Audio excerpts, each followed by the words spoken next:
Assalamualaikum warahmatullahi wabarakatuh.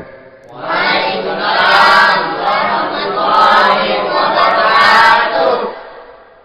Bismillahi walhamdulillah. Wassalatu wassalamu ala sayyidina Rasulillah wa ala alihi wa sahbihi wa mawalah. La hawla wa la quwwata illa billah, amma ba'du. Saudara-saudara kaum muslimin yang berbahagia, di dalam kehidupan ini kita senantiasa mengambil iktibar, contoh dan teladan dari orang-orang sebelum kita. Itu sebabnya kepada baginda Nabi kita Muhammad sallallahu alaihi wasallam Allah Subhanahu wa taala menjelaskan cerita para nabi sebelum beliau dalam ayat "Tsumma naqussu 'alaika min amba'ir rusuli ma nusabbitu bihi fu'adak." Demikianlah kami ceritakan kepadamu wahai Muhammad sebagian dari kisah para rasul-rasul sebelum kamu yang dengan itu akan memperkuat hatimu, meneguhkan keyakinanmu dan memantapkan pendirianmu. Inilah manfaatnya belajar dari sejarah. Jadi jangankan kita, baginda Nabi sendiri pun oleh Allah Subhanahu wa taala diceritakan sejarah para nabi sebelum beliau yang dimusuhi oleh umatnya, yang dicaci maki oleh kaumnya, yang terusir dari kampung halamannya, bahkan sampai ada yang terbunuh oleh umatnya. Itu seluruhnya merupakan iktibar manusabbitu bihi fuadak, untuk memantapkan langkahmu, meneguhkan keyakinanmu dan menguatkan pendirianmu menghadapi perjuangan ini. Sehubungan dengan itu, pada pertemuan kali ini Al-Fakir ingin menyampaikan satu cuplikan kecil dari kehidupan seorang sahabat utama baginda Nabi, yaitu Sayyidina Umar ibn al-Khattab radhiyallahu anhu. Beliau adalah Umar bin Khattab bin Nufail bin Abdul Uzza dari suku Quraisy golongan Bani Adi. Perawakannya tinggi, kekar dan gagah, melambangkan sifatnya yang pemberani, tegas, dan tidak pernah kenal takut kepada siapapun. Sebelum mendapat hidayah, Umar bin Khattab termasuk orang yang berdiri di barisan orang-orang yang memusuhi umat Islam. Ia terperangkap dalam tradisi jahiliyah, di mana gemar berperang dan bermabuk-mabukan juga merupakan hal-hal yang pernah dilaksanakan dalam kehidupannya sebelum beliau masuk ke dalam agama Islam. Oleh karena itu, dalam kehidupan beragama, hidayah merupakan sesuatu yang penting. Bagaimanapun banyaknya dosa dan kesalahan yang telah dilakukan oleh seseorang, tidak seharusnya menyebabkan ia putus asa dari rahmah Allah. Sebaliknya, bagaimanapun banyak kebajikan dan kebaikan yang sudah dikerjakannya, tidak perlu membuat dia besar hati, puas, bangga, apalagi menjadi lalai karenanya. Sebab kita belum tahu akan bagaimana ujung perjalanan dari kehidupan kita ini. Saudara-saudara, kisahnya pun masuk Islam merupakan peristiwa yang menarik. Pada satu hari, dengan pedang terhunus, Umar bin Khattab menuju Darul Arqam, tempat di mana baginda Nabi biasa berkumpul dengan para sahabat. Melihat mukanya yang beringas, matanya yang nanar, orang sudah menyangka dan mengerti ini tentu akan terjadi pembunuhan. Dalam perjalanan menuju Darul Arqam, Umar bertemu dengan Nuaim bin Abdullah. Nuaim bertanya, "Ya Umar, mau kemana ente?" "Mau membunuh itu, si murtad itu," kata. "Si murtad yang mana?" Yang mana lagi? Itu yang memecah belah kita, yang menghina berhala-berhala kita, yang menjelek-jelekkan nenek moyang dan keturunan kita. Siapa lagi kalau bukan Muhammad? Kata Nuaim Umar, enggak salah. Tidak salah lagi. Salah Umar. Salah kenapa? Apa kamu enggak malu? Kamu mau pergi membunuh Muhammad, sementara adikmu sendiri Fatimah, dia sudah termasuk salah seorang pengikut Muhammad. Mendengar ini, muka yang memang tadinya sudah marah dan merah, tambah jadi kelabu. Bukan main mangkelnya Umar bin Khattab. Orang lain dia musuhi, orang lain dia kejar-kejar. Ini malah adiknya sendiri menjadi pengikut dari baginda Nabi. Tidak jadi menuju Darul Arqam, dia berangkat ke rumah adiknya Fatimah. Adapun di rumah Fatimah sedang berkumpul Fatimah, suaminya Sa'id bin Zaid, dan seorang sahabat Habbab ibnul Arad. Mereka sedang membaca Quran. Waktu itu Quran belum lagi dijilid macam sekarang, jadi masih merupakan suhuf atau lembaran-lembaran tercecer saja. Ketuk pintu. Ya tentu tidak assalamualaikum karena dia belum Islam. Tok, tok, tok. Siapa di luar? Umar. Mendengar suaranya saja, ini sahabat yang namanya Habbab ibnul Arad sudah lari ke belakang pintu. Sambil komat kamit baca doa mohon diselamatkan oleh Allah. Adapun Fatimah yang sedang memegang suhuf, lembaran tulisan Quran itu, menyembunyikan suhuf itu di belakang bajunya. Umar masuk. Fatimah, saya bang. Apa benar berita yang saya dengar? Berita apa itu bang? Bahwa kau sudah masuk Islam. Bang, andai kata Muhammad memang benar, bagaimana? Sudahlah, jangan belit-belit. Jawab saja, kau masuk Islam benar atau tidak? Ya. Saudara hadirin, begitu dikatakan iya, tangannya langsung melayang, menampar muka adiknya ini, sehingga mengalir darah dari hidungnya. Suaminya Sa'id bin Zaid yang mencoba melindungi istrinya, dipegang lehernya, dibanting, luki dadanya. Oh ini jawara ini.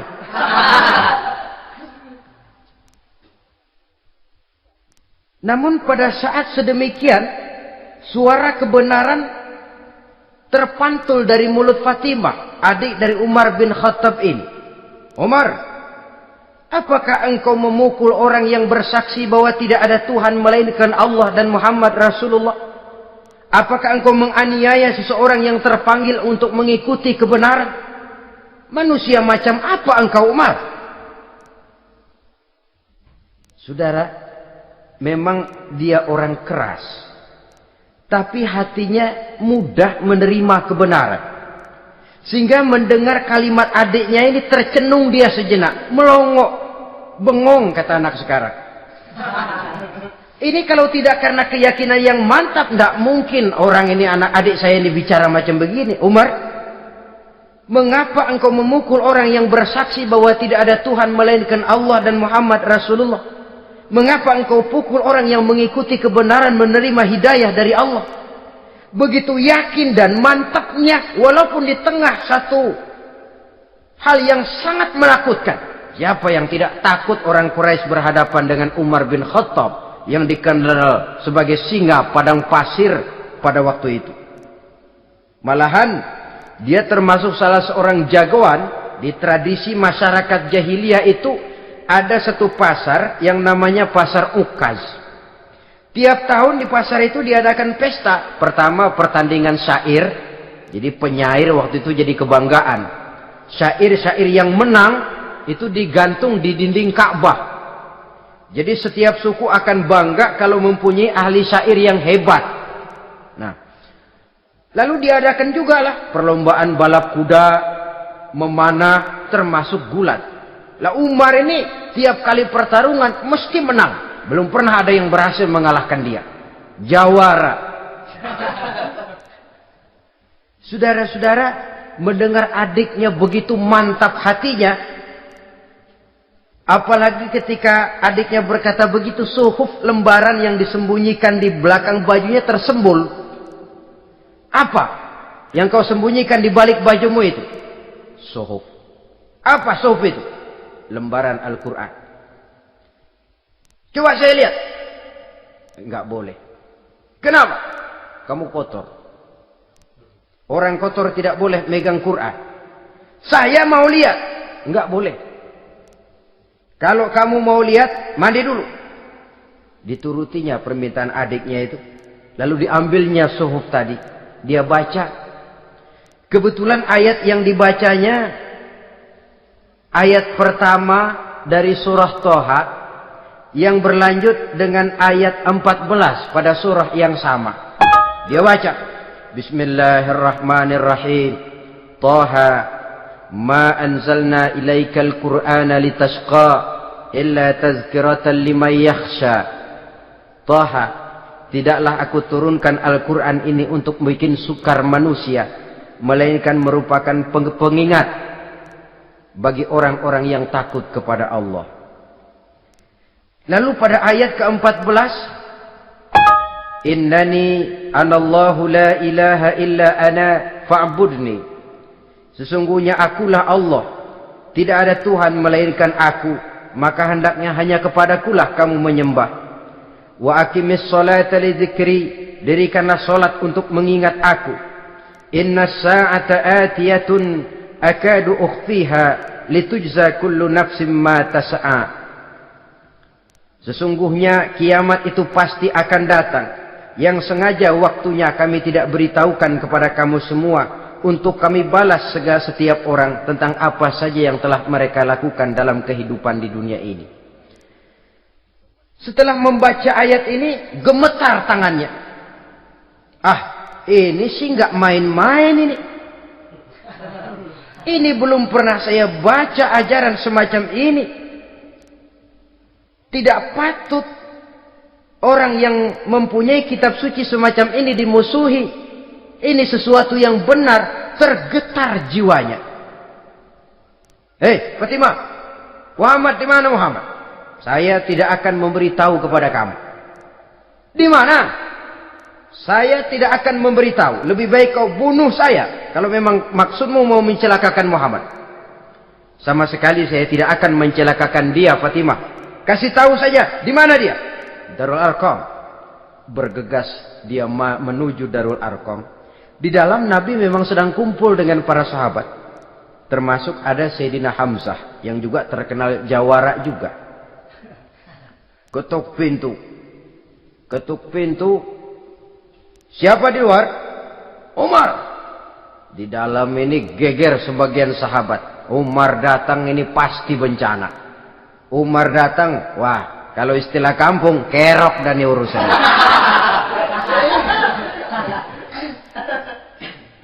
Tapi baginda Nabi menenangkan mereka. Tenang, mudah-mudahan ada hikmahnya. Sayyidina Hamzah tampil, bukakan dia pintu. Kalau niatnya baik, kita terima. Kalau niatnya tidak baik, saya paling depan. Dibukakan pintu. Begitu dibukakan pintu, Umar masuk merangkul baginda Nabi. Kemudian dengan tersendat, Ashhadu an la ilaha illallah wa ashhadu annaka ya Muhammad Rasulullah. Saya bersaksi tidak ada Tuhan melainkan Allah, dan saya bersaksi bahwa engkau hai Muhammad adalah utusan Allah. Sahabat takbir semua, Allahu Akbar, Allahu Akbar. Kegembiraan meliputi suasana ketika itu. Kenapa? Karena sebelumnya, dikala Umar belum masuk Islam, dia merupakan ganjalan yang paling dikhawatirkan oleh umat Islam. Setelah dia masuk Islam, jelas merupakan satu keuntungan yang sangat besar. Dan dia tertarik kepada Islam bukan karena bujuk rayu orang, tidak karena diberikan harta, tidak karena diiming-iming oleh kedudukan tinggi, Tapi karena kebenaran, hidayah menembus hatinya melalui wasilah ayat dalam surah Thaha yang dibacanya melalui suhuf yang dipegang oleh adiknya tadi. Sejak saat itu berubah 180 derajat Umar bin Khattab radhiyallahu anhu. Tetapi tetap dengan sifatnya keras, tegas, dan tidak pernah kenal takut kepada siapapun. Cuma kalau sebelum Islam, dia kerasnya kepada Islam. Setelah dia masuk Islam, muter arah. Kepada siapapun yang memusuhi Islam, dia bersikap keras, tegas, dan tidak pernah kenal takut. Bahkan setelah beliau masuk Islam, satu hari ketika di Darul Arqam kumpul-kumpul, waktu itu Nabi belum berdakwah secara terbuka karena pengikut masih sedikit. Sayyidina Umar usul, "Ya Rasul, ada apa Umar? Alasna 'alal haq fi mamatina wa mahyana?" Ya Rasul, bukankah kita ini berdiri di atas sesuatu yang benar? Bukankah mati kita, hidup kita untuk melaksanakan sesuatu yang benar? Bala ya Umar, betul Umar. Wallazi nafsi biyadih, innakum la'alal haq in muttum wa in hiyitum. Demi Allah Umar, kata Nabi, sesungguhnya kamu dan kita semua berdiri di atas kebenaran, hidup ataupun mati. Setelah mendapat jawaban begini, Umar masuk kepada tujuan pembicaraannya. Izan ya Rasul, fafimal ikhtifa. Kalau memang begitu ya Rasul, kalau memang kita yakin kita berdiri di atas kebenaran, kita hidup karena kebenaran, kita mati pun memperjuangkan kebenaran, fafimal ikhtifa. Kenapa mesti ngumpet-ngumpet? Kenapa harus sembunyi-sembunyi? Wallazi ba'asaka bil haqq, demi Allah ya Rasul, la takhrujanna wa la nakhrujanna ma'ak.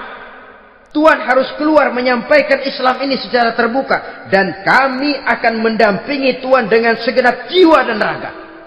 Sekali masuk Islam gak tanggung-tanggung. Yang kayak begini ini yang kita perlukan sekarang ini. Begitu masuk Islam gak tanggung seluruhnya, jiwa dan raganya masuk Islam. Beliau yang pertama kali mengajukan ide, kenapa harus dakwah sembunyi ya Rasul? Wong kita berdiri di atas kebenaran, memperjuangkan sesuatu yang hak. Kalau kita mati, kita pun mati membela kebenaran. Kenapa mesti fafimal ikhtifa? Kenapa harus sembunyi-sembunyi? Mulai sekarang mari keluar ya Rasul, saya akan dampingi Tuhan, nyawa taruhannya. Saudara hadirin yang saya hormati, selalu dia tempat-tempat yang pernah dia melaksanakan maksiat sebelum dia Islam, selalu dia kunjungi sampai dia berkata, tidak ada tempat yang pernah saya melakukan kesalahan sebelum saya Islam yang harus saya tutupi dengan kebajikan setelah saya Islam sekarang ini. Bahkan ada satu riwayat menjelaskan beliau itu yang tinggi badannya, kekar perawakannya, gemetar orang ngadepin dia. Tapi beliau sendiri sangat mudah gemetar kalau sudah mendengar ayat-ayat Allah. Sehingga ada satu riwayat menjelaskan Sayyidina Umar itu setelah masuk Islam, kalau sholat kadang-kadang bila menoleh ke kanan beliau senyum, bila menoleh ke kiri beliau menangis berurai air mata. Ada orang bertanya, ya Umar, kenapa menengok ke kanan kau senyum, ke kiri kau menangis? Itulah kalau saya ingat jahilnya saya sebelum Islam. Adapun bila saya menoleh ke arah sebelah kanan saya tersenyum, teringat betapa dulu saya membuat berhala dari korma. Saya tumpuk-tumpuk, saya susun begitu.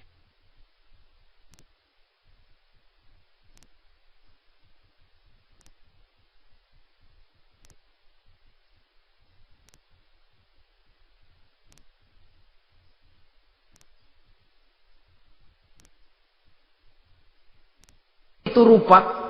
Setelah saya sembah, saya makan itu korma. Gagah betul saya waktu itu, sampai Tuhan pun saya makan.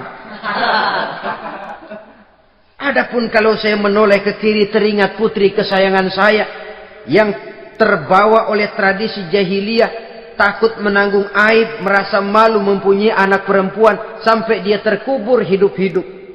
Berurai air mata saya mengingat semua itu. Padahal Nabi sudah memberikan jaminan. Sebab saudara, jangan lupa, orang kafir masuk Islam, dalam Islam itu dihitung dari bayi lagi. Dari nol, itulah untungnya. Jadi misalnya sudah 60 tahun, dari kecil sampai 60 tahun kafir. Umur 61 masuk Islam. Nah, sejak umur 61 itulah yang dihisab oleh Allah. 60 tahun ke bawah gratis bersih pemutihan. Istimewa betul. Tapi jangan lalu diniatin, gua kafir aja. Nanti sudah tua-tua mau giliran mati baru Islam. Itu diniatin lain. Ini yang karena faktor hidayah, saudara-saudara. Nah, cintanya kepada baginda Nabi luar biasa. Dalam setiap pertempuran beliau selalu di front terdepan. Bahkan demikian cintanya sampai ketika hari di mana baginda Nabi wafat, saudara-saudara. Disampaikan berita wafat Nabi kepada Umar ini. Ya Umar, baginda Nabi sudah wafat. Kamu ngomong apa? Baginda Nabi sudah wafat. Bukan sedih, nyabut pedang, keluar matanya melotot. Siapa yang bilang Muhammad mati, saya tabas batang lehernya. Begitu cintanya beliau kepada baginda Nabi, sampai-sampai nggak menerima kalau Nabi wafat. Taruhlah nggak bisa mati bersamaan, bolehlah mati beriring-iring saja barangkali maksudnya. Saudara-saudara, cabut pedang, kelayaban kemana-mana. Ayo, siapa ngomong Muhammad mati, saya tebas batang lehernya. Sampai bertemu dengan Sayyidina Umar, Sayyidina Abu Bakar. Di tempat orang banyak, Sayyidina Abu Bakar yang bijaksana ini pidato. Ayuhan nas, man kana ya'budu Muhammadan, fa inna Muhammadan qad mata. Wa man kana ya'budu Allah, fa inna Allah hayyun la yamut. Wahai manusia, barang siapa yang menyembah Muhammad, maka Muhammad sudah mati. Tetapi barang siapa yang menyembah Allah, Allah akan hidup selamanya dan tidak akan pernah mati. Mendengar pidato ini, Sayyidina Umar sadar bahwa sebenarnya yang tidak bisa mati itu cuma Allah. Bagaimanapun agungnya baginda Nabi, besarnya baginda Nabi, tinggi akhlak budi pekertinya Nabi, cintanya beliau kepada Nabi, toh Nabi manusia. Dan manusia harus mati. Kemudian dibacakan surah Ali Imran ayat 144. Wa ma Muhammadun illa rasul qad khalat min qablihi rusul afa immata aw qutilan qalabtum ala aqabikum. Muhammad tidak lain daripada manusia, telah datang kepadanya rasul. Apakah jika ia mati engkau kembali menjadi murtad atau mundur ke belakang? Mendengar ayat ini dibacakan, Sayyidina Umar sadar, berurai air matanya, menangis dalam kesedihannya. Ini cintanya yang demikian tinggi kepada baginda Rasulullah sallallahu alaihi wasallam. Begitulah seluruh kesalahan yang dia lakukan pada saat sebelum dia masuk Islam, berusaha dia tutupi dan dia tebus dengan segala kebaikan, pengabdian, perbuatan soleh setelah dia masuk Islam. Sehingga diajarkan oleh baginda Nabi, ittaqillaha haitsu ma kunta wa atbi'i sayyi'atal hasanata tamhuha wa khaliqin nasa bi khuluqin hasanin. Bertakwalah kamu kepada Allah, kata Nabi, dimanapun saja kamu berada. Jadi takwa tidak kenal tempat. Dimanapun saja kamu berada, bertakwalah kepada Allah. Di rumah takwa, di pasar takwa, di kantor takwa, di tengah orang banyak takwa, pada waktu sendirian takwa. Ittaqillaha haitsu ma kunta. Bertakwalah kau kepada Allah dimanapun saja kamu berada. Jangan takwa pakai tempat. Di masjid takwa, di kantor nyolong. Itu tidak haitsu makunta. Yang diajarkan oleh Nabi, dimanapun kamu berada, bertakwalah kepada Allah. Wa atbi'i sayyi'atal hasanah tamhuha. Dan iringi perbuatanmu yang salah dengan kebaikan. Jadi kalau satu saat terselip kita berbuat salah, cepat iringi dengan kebaikan. Tamhuha, dengan harapan kebaikan yang kita kerjakan akan menutupi dosa yang terselip kita lakukan. Ngomongin orang, astagfirullahaladzim. Banyak istighfar. Istighfarnya mudah-mudahan bisa nutupin dosa karena ngomongin orang. Tapi jangan lalu tambah sulap. Ngomongin orang istighfar. Terus ngomongin lagi istighfar lagi. Itu tentu tidak bisa dengan cara begitu. Barangkali terselip pernah mengambil harta orang tanpa alasan yang hak. Imbangi dengan rajin sedekah misalnya. Barangkali pernah menyakiti hati orang, imbangi dengan perbuatan yang bisa menyenangkan hati orang lain. Itu namanya mengiringi perbuatan yang bersifat salah dengan kebajikan. Ini yang dilakukan oleh Sayyidina Umar. Setiap pelosok hampir dia datangi. Tempat-tempat di mana dia pernah melakukan kesalahan sebelum Islam, di sana dia tegakkan kebajikan dan kebaikan. Kegagahannya, keperkasaannya, keberaniannya sepenuhnya bulat-bulat sudah diwakafkan untuk kepentingan Islam. Saudara hadirin yang saya hormati, diperlukan orang-orang yang punya keberanian macam Sayyidina Umar. Berani karena panggilan hidayah, bukan berani babi. Babi berani juga babi, cuman nyeruduk. Artinya berani yang tanpa pertimbangan. Berani yang tanpa pertimbangan pada akhirnya akan menyulitkan kita sendiri. Beliau gagah, beliau berani, beliau punya kekuatan, beliau punya wewenang. Dan itu dimanfaatkannya untuk menjadi backing baginda Nabi kita Muhammad sallallahu alaihi wasallam. La takhrujanna wa la nakhrujanna ma'ak ya Rasul. Ya Rasul, keluar, sampaikan dakwah secara terbuka. Saya akan mendampingi Tuhan. Jika ada yang ganggu Tuhan, saya paling depan. Backing yang mendampingi Rasul untuk menyampaikan risalah Islamiyah ini. Saudara hadirin yang saya hormati, wa khaliqin nasa bi khuluqin hasanin, kata Nabi. Dan pergaulilah manusia dengan akhlak yang baik. Karena dengan ini kau bisa mengambil hati orang. Dalam hadis lain katakan, innakum la tas'una an-nasa bi amwalikum walakin yas'uhum minkum bastul wajhi wa husnul khuluq. Kamu tidak akan bisa menyenangkan orang banyak dengan hartamu, tapi kamu bisa ambil hati mereka dengan budi pekerti yang luhur dan muka yang manis. Dengan harta belum tentu kita bisa menyenangkan semua orang. Tapi budi pekerti yang luhur, muka yang manis, itu yang akan bisa membuat kau menyenangkan orang banyak.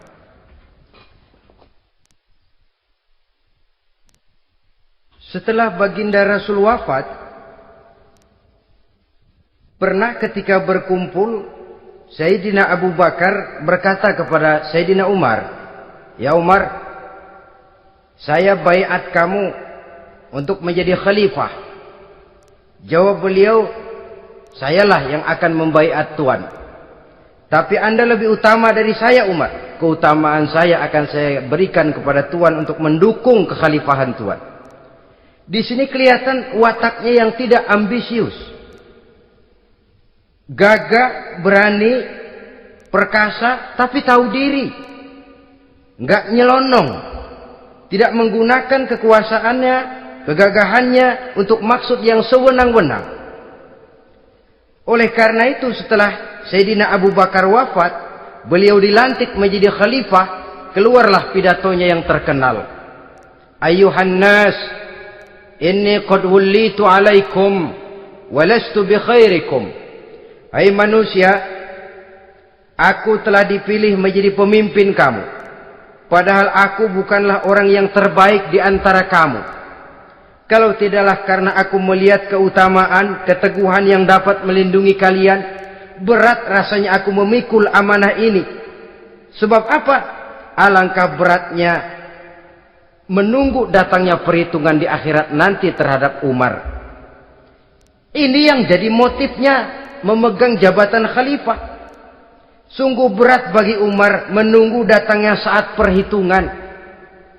Sehingga seolah-olah kalau bisalah jadi Umar bin Khattab saja, jangan jadi khalifah kalau bisa. Tapi moya umat sudah kadang memilih. Sehingga benar kalau dalam satu hadis Nabi pernah mengajarkan jangan memberikan satu jabatan kepada orang yang memintanya. Sebab orang kalau sudah minta jabatan, apalagi pakai jilat-jilat, pakai upeti-upeti, tentu ada tendensinya. Ada batu di balik udang. Kalau udang di balik batu kan mungkin nggak kelihatan, tapi kalau batu di balik udang kelihatan betul itu. Ada maunya, ambisinya. Jangan memberikan satu jabatan kepada orang yang memintanya. Seakan di batinnya Sayyidina Umar menyesali. Kenapa Umar nggak jadi Umar saja, kok mau jadi khalifah gitu. Alangkah berat perhitungan buat saya di akhirat nanti. Nah, setelah jadi khalifah, sebagai satu i'tibar, saya akan mencoba mengemukakan beberapa sifatnya yang menonjol untuk pelajaran buat kita semua. Pertama, sikapnya terhadap keluarganya setelah beliau menjadi khalifah. Kedudukan sebagai keluarga Umar bin Khattab bukan merupakan kedudukan istimewa.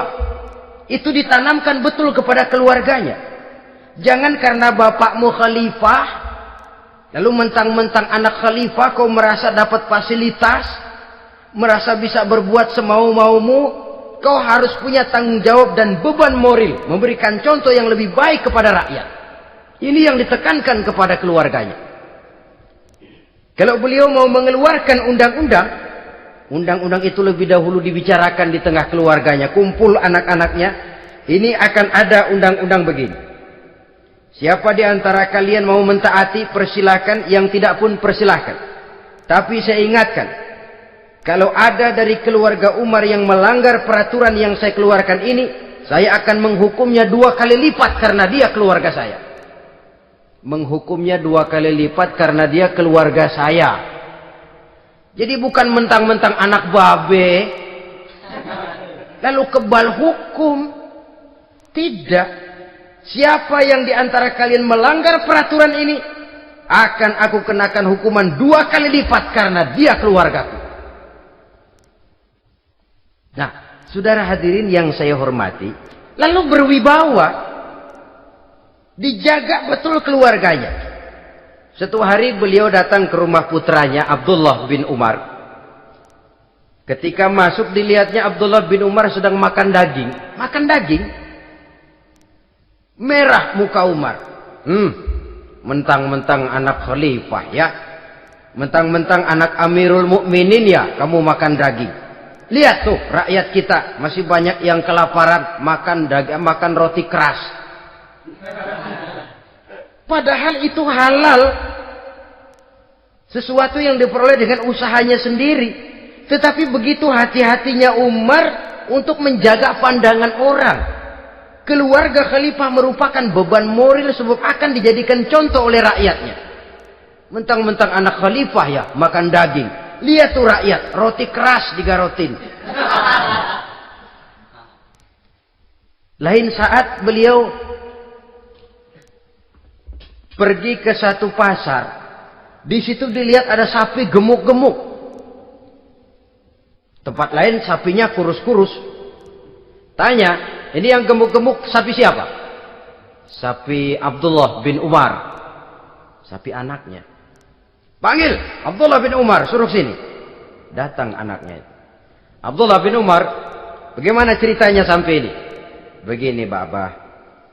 Dahulu itu dengan uang saya beli sapi kurus-kurus. Lalu saya rawat. Saya berikan upah orang untuk merawat sapi-sapi itu. Sampai sekarang dia menjadi gemuk. Akan saya jual dan keuntungannya tentu sesuatu yang halal. Subhanallah, kata Umar. Kau ini anak Amirul Mukminin. Jual sapimu. Ambil modalnya, untungnya, masukkan Baitul Mal untuk urus kepentingan orang Islam. Dia nggak mau anaknya terlibat bisnis, ndompleng kekuasaan ayahnya. Karena mentang-mentang anak khalifah lalu segala macam bisnis lancar.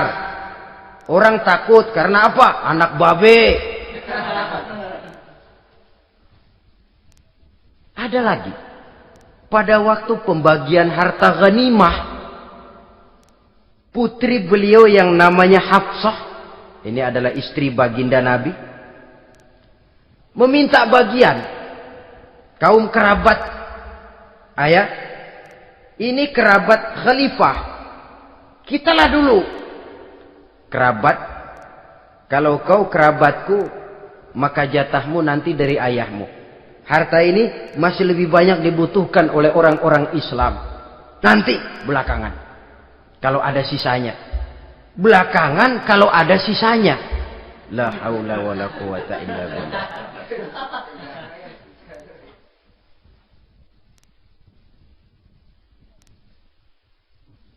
Saudara hadirin, itu terhadap keluarganya. Kemudian apa sifat-sifat yang menonjol dari kepemimpinannya? Pertama, kesederhanaannya. Beliaulah satu-satunya khalifah, Amirul Mukminin, setingkat presiden kalau sekarang, yang punya jubah cuma 2 dan 1 pun punya anaknya. Tambelan lagi. Pernah sholat Jumat terlambat.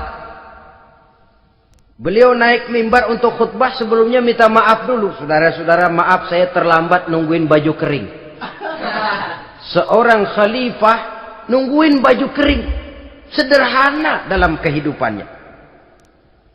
Mari kita ambil satu cerita lagi. Pada waktu beliau jadi khalifah, yang diangkat jadi gubernur di Mesir adalah Amr bin As. Amr bin As hidupnya lebih mirip kaisar. Istananya besar, pakaiannya bagus-bagus. Nah, yang paling mengganggu pikiran Amr bin As, di sebelah istananya ini ada gubuk reot, kepunyaan orang Yahudi lagi. Ah, ini nggak pantas bener, masa di samping istana gubernur ada gubuk reot. Orang Yahudi lagi yang punya. Ini mesti, udah, bikin saja rencana, panggil dinas tata kota, bikin planning. Di sini mau dibangun masjid, proyek negara. Bikin gambarnya,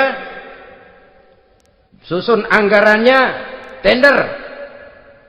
Saudara-saudara, si Yahudi yang punya gubuk reot dipanggil.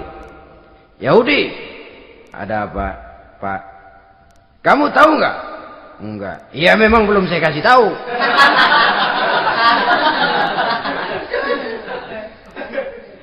Ada apa, Pak? Itu kamu punya gubuk. Tahu? Kena proyek. Proyek apa, Pak? Kami mau bangun masjid besar di situ. Dan tidak sesuai ada gubuk reot di samping tempat gubernur. Jadi maksud Bapak, gubukmu, tanah-tanahnya mau saya bebaskan. Saya beli. Enggak mau, Pak. Saya enggak mau jual. Saya bayar 2 kali lipat. Enggak mau. 3 kali lipat. 6 kali lipat juga enggak mau, Pak. Saya dari muda peres keringat banting tulang cuma segitu-gitunya, Pak, tempat saya tinggal. Gubuk reot sama tanahnya sedikit. Makmur saya, Pak, cuma rumah sama sumur.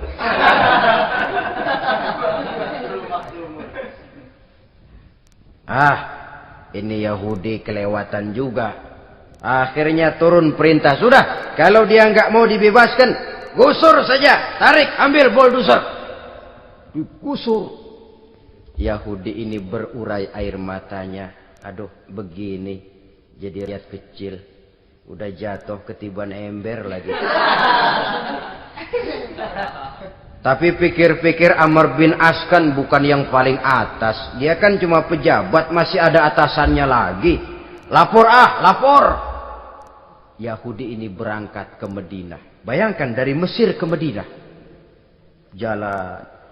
Di sepanjang jalan dia berpikir membanding-banding.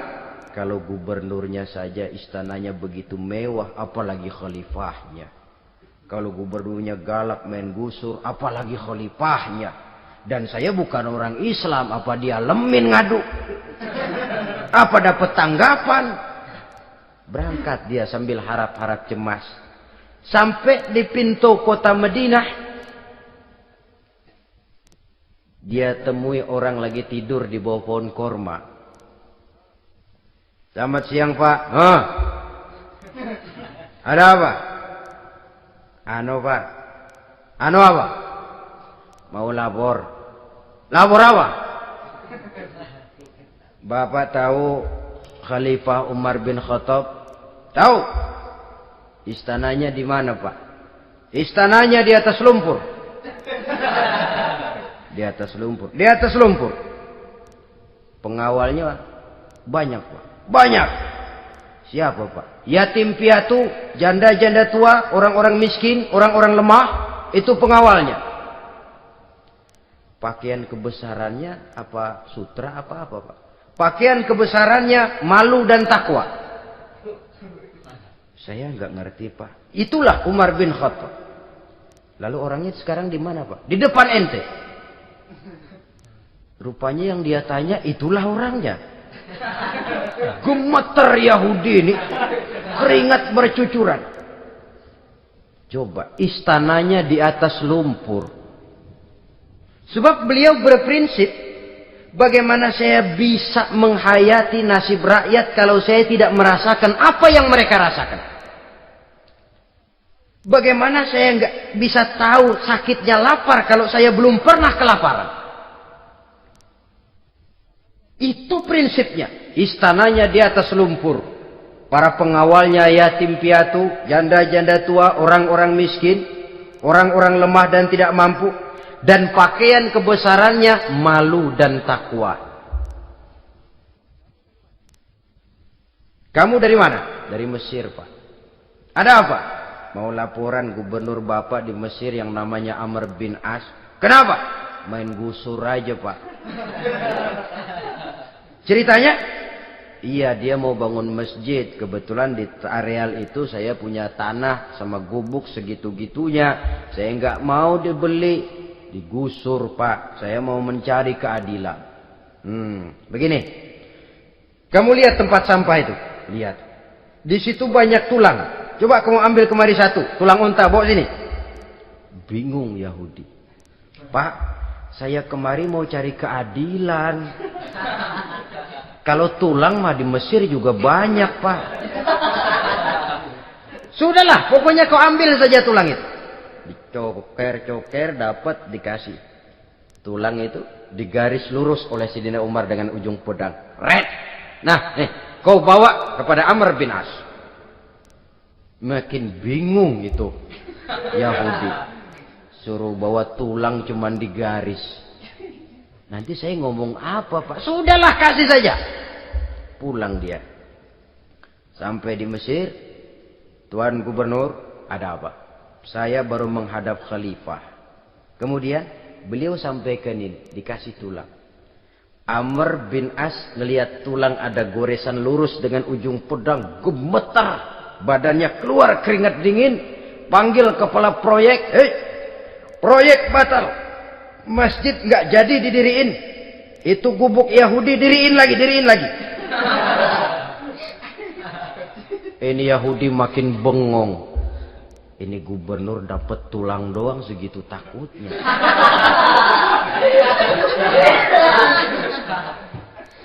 Ada apa sebenarnya, Tuan Gubernur? Kamu tahu? Ini nasihat pahit buat saya dari Amirul Mukminin Umar bin Khattab. Seolah-olah beliau bilang, "Hai Amr bin As, jangan mentang-mentang sedang berkuasa ya. Pada suatu saat kau akan jadi tulang-tulang kayak begini. Maka mumpung kamu masih hidup dan berkuasa, berlaku lurus dan adillah kamu seperti lurusnya garis di atas tulang ini. Red. Lurus, adil, jangan bengkok. Sebab kalau kamu bengkok, nanti aku yang luruskan pakai pedangku. Siapa yang nggak ngeper digituin? Sampai akhirnya apa? Kata si Yahudi, Pak, kalau begitu Islam adil ya. Adil. Kalau gitu biarin dah Pak, tanah saya. Mau kamu jual? Bukan saya jual Pak, saya kasih aja dah. Campur gubuk-gubuknya, ambil aja dah.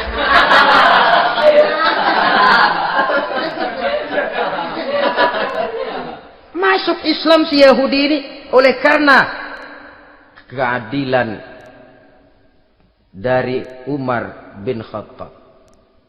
Begitulah kesederhanaan hidupnya. Sampai saudara, yang ironi betul,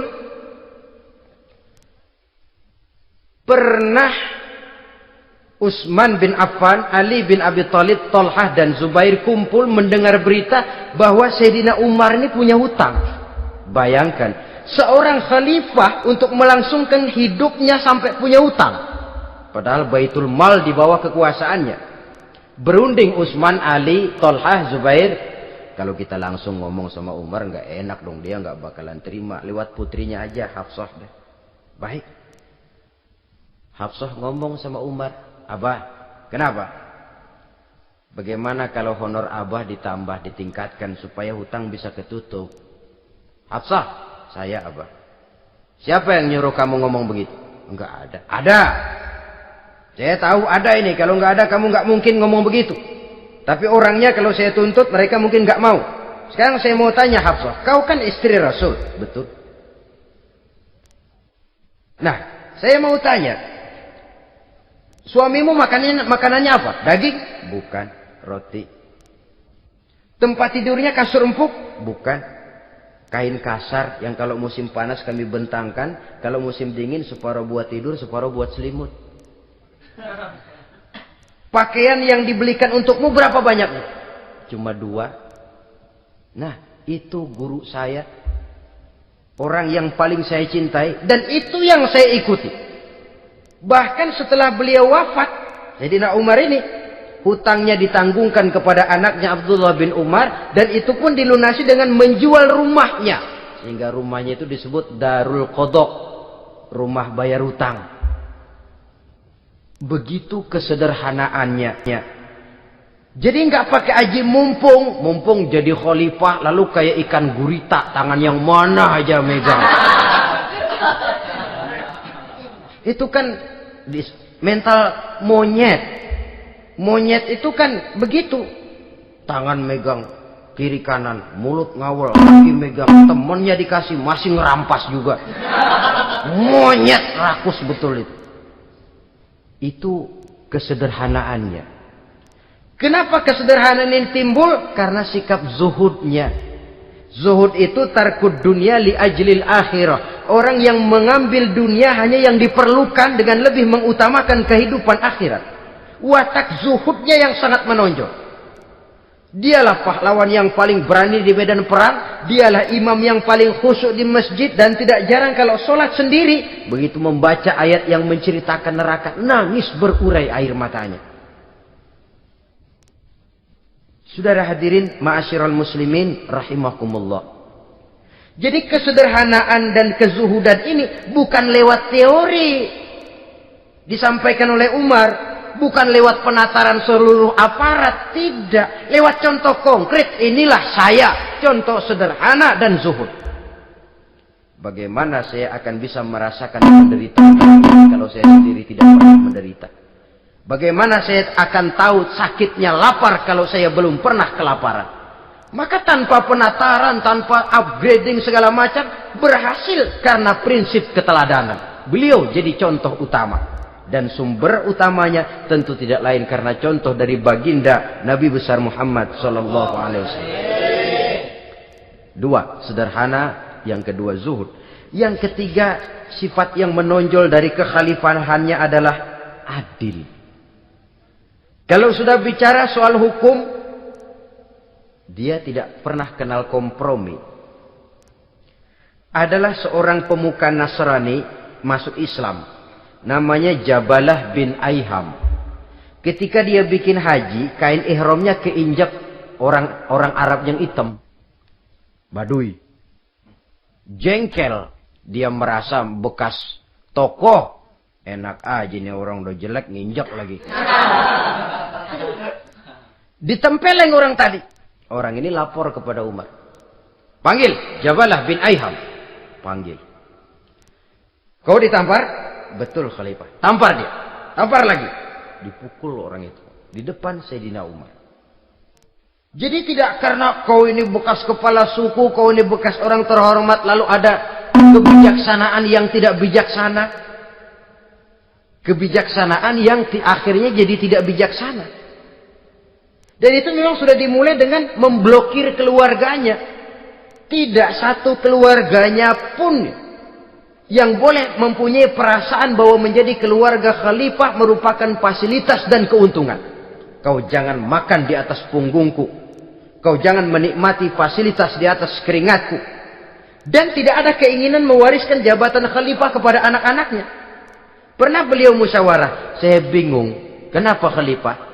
Gubernur Kufah ini sulit nyari orang. Diangkat yang lemah, rakyat ngeluh. Diangkat yang keras, rakyat juga ngeluh.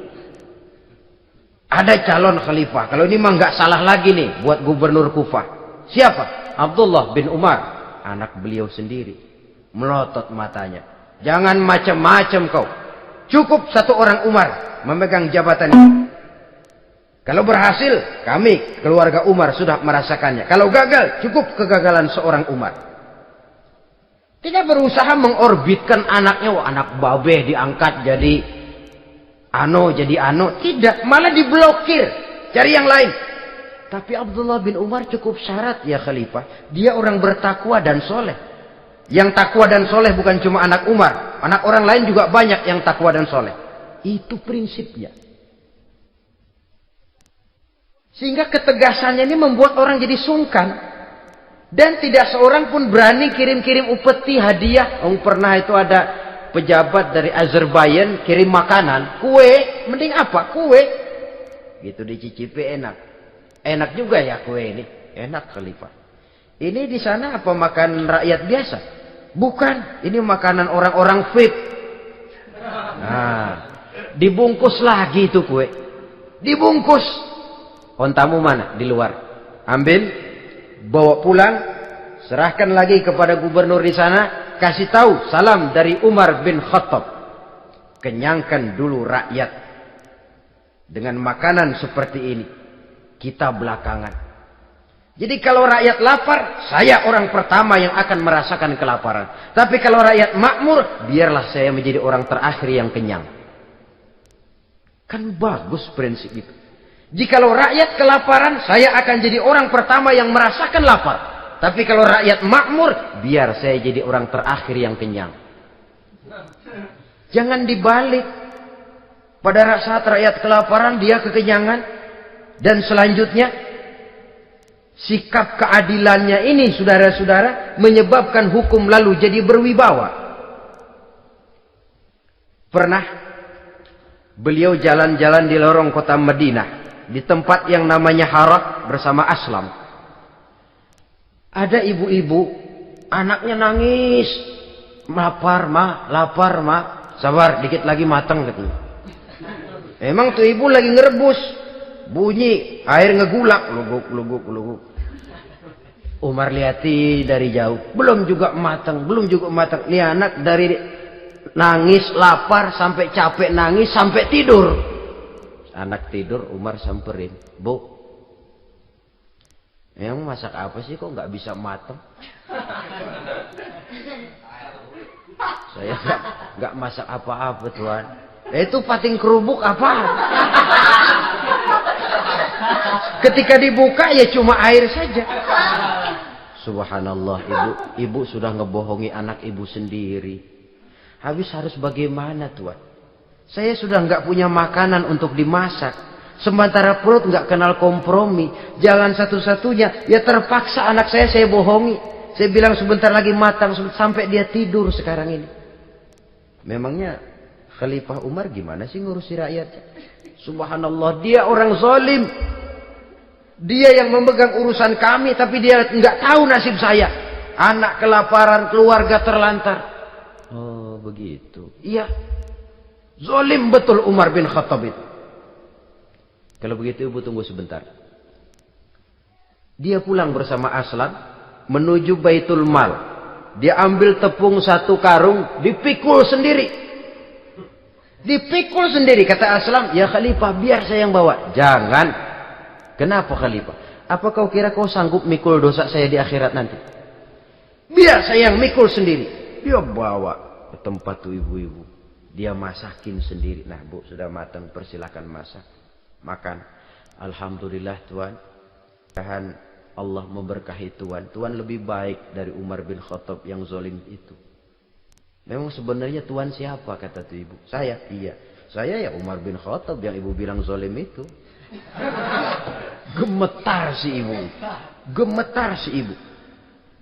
Tapi memang peka dan menghargai kritik orang. Tidak membungkam setiap orang yang nadanya sumbang atau berbeda.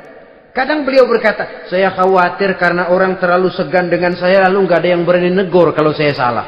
Kan begitu biasanya. Karena sudah terlalu segan lalu semuanya orang mau diaminin saja. Asal dibilang nggak benar marah, jengkel. Lalu disingkirin, maunya diiyain, inggih kula nuwun. Oke bos. Beliau bilang saya khawatir kalau tidak ada orang yang mau menegur kesalahan saya jika saya terlanjur nanti. Tahu-tahu muncul orang. Demi Allah, saya akan menegur Tuhan dengan pedang saya ini. Cerah mukanya, senyum bibirnya. Alhamdulillah, anak muda, saya memerlukan orang macam kau. Yang berani berkata ya terhadap yang benar dan tidak terhadap yang tidak benar, apa dan bagaimanapun resikonya. Di sini kelihatan sikap beliau menghadapi orang yang berbeda pendapat. Keadilan, keberanian dan ketegasan, cepat menerima kebenaran, merupakan serentetan dari sifat-sifat utama beliau sejak masuk Islam sampai menjadi khalifah yang kedua. Bahkan dengan jasa beliau, Islam kemudian tersebar, menembus dinding Jazirah Arabia, memasuki Bizantium dan Persia, sehingga beliau juga dikenal sebagai periode Al-Futuhat Al-Islamiyah. Nah, saudara-saudara, inilah cuplikan kecil dari kehidupan seorang agung dan besar yang memang sangat terbatas kata-kata untuk melukiskan kebesaran itu. Namun yang secuplik ini mudah-mudahan menjadi sumbangan moral dalam rangka kita memperbaiki diri menuju kehidupan yang lebih baik. Terima kasih banyak atas segala perhatian. Mohon maaf atas segala kekurangan. Usikum wa nafsi bitaqwallah. Wassalamualaikum warahmatullahi wabarakatuh. Waalaikumsalam.